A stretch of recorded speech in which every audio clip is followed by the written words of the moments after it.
Spor önemli midir? Çok önemlidir. 2. Eğer tok karnına uyumuşsanız, yemek yiyip uyumuşsanız horlamanız çok büyük olasılıkla mümkündür. Çok aşırı yorgunsanız horlarsınız.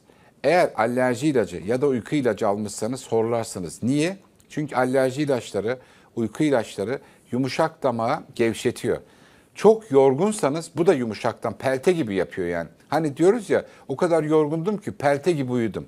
Bu aslında tümünde hastalığı tanımlıyor. Bunu siz sürekli yapacak olursanız, sürekli tok karnına uyursanız, sürekli burnunuz kapalı uyursanız, sürekli alerji ilacı alıp, uyku ilacı alıp uyursanız, alkol alıp uyursanız, alkol de öyle. Şimdi bunların tümünü aslında biz bir yere ayırıyoruz. Biz bunlara diyoruz ki bu bir hastalık değil diyoruz. Bu bir fizyolojik horlama. Yani ben tok karnına uyursam hep kendime örnek veriyorum.